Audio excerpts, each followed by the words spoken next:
Christmas ആഘോഷങ്ങൾക്ക് ഒരുങ്ങേണ്ട സായാഹ്നത്തിൽ ബംഗ്ലാദേശിന്റെ തലസ്ഥാന നഗരി സ്ഫോടനത്തിൽ നടുങ്ങിയിരിക്കുകയാണ്. അരാജകത്വത്തിന്റെ നിഴലിൽ നിൽക്കുന്ന ബംഗ്ലാദേശിൽ നിന്ന് വീണ്ടും വരുന്നത് ചോരമണക്കുന്ന വാർത്തകളാണ്. ഒരു വശത്ത് രാഷ്ട്രീയ അനിശ്ചിതത്വവും മറുവശത്ത് മതമൗലികവാദികളുടെ നരനായാട്ട്. ബംഗ്ലാദേശിൽ ഇപ്പോൾ എന്താണ് സംഭവിക്കുന്നത്? ധാക്കയിലെ സ്ഫോടനം രാജ്യത്തെ എങ്ങോട്ടാണ് നയിക്കുന്നത്? വിശദമായ വിവരങ്ങളിലേക്ക്. ഡിസംബർ 24 വൈകുന്നേരം 7 മണിയോടെയാണ് ധാക്കയിലെ തിരക്കേറിയ മാഗ് ബസാർ പ്രദേശത്ത് അക്രമി സംഘം പെട്രോൾ ബോംബ് എറിഞ്ഞത്. ഫ്ലൈ ഓവറിന് മുകളിൽ നിന്നും തൊടുത്തുവിട്ട മാരകമായ സ്ഫോടക വസ്തു റോഡിലൂടെ നടന്നു പോവുകയായിരുന്ന സൈഫുൾ സിയാം എന്ന യുവാവിന്റെ തലയിലാണ് പതിച്ചത്.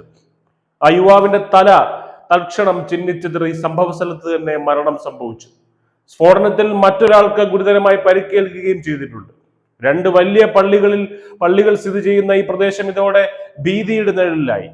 ക്രിസ്മസിന് മണിക്കൂറുകൾക്ക് മുമ്പ് നടന്ന ഈ സ്ഫോടനം ഒരു വലിയ ഗൂഢാലോചനയുടെ ഭാഗമാണെന്നാണ് പ്രാഥമിക നിഗമനം.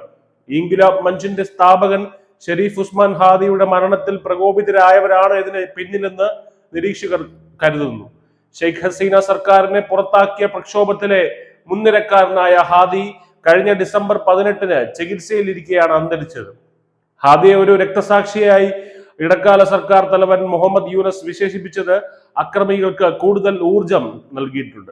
ഇതിനെ തുടർന്ന് രാജ്യമൊട്ടാകെ വ്യാപകമായ ആക്രമണങ്ങളാണ് റിപ്പോർട്ട് ചെയ്യപ്പെടുന്നത്.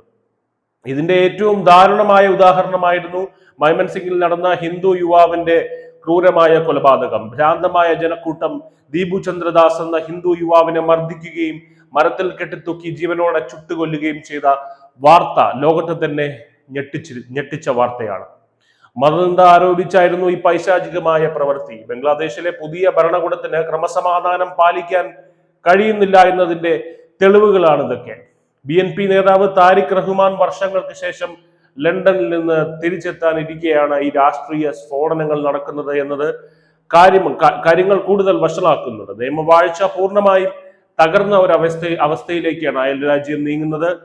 തിരഞ്ഞെടുപ്പിനൊരുങ്ങുന്ന ബംഗ്ലാദേശ് ഇന്ന് വലിയൊരു അഗ്നിപർവ്വതത്തിന് മുകളിലാണ് നിൽക്കുന്നത്. ന്യൂനപക്ഷങ്ങൾക്കും സാധാരണക്കാർക്കും സുരക്ഷയില്ലാത്ത ഈ അവസ്ഥ അന്താരാഷ്ട്ര തലത്തിൽ വലിയ ആശങ്കയുണ്ടാക്കുന്നുണ്ട്. ബംഗ്ലാദേശിലെ ഈ ചോരക്കളി എന്ന് അവസാനിക്കും എന്നത് ഇന്നും ഉത്തരമില്ലാത്ത ചോദ്യമായി അവശേഷിക്കുന്നു.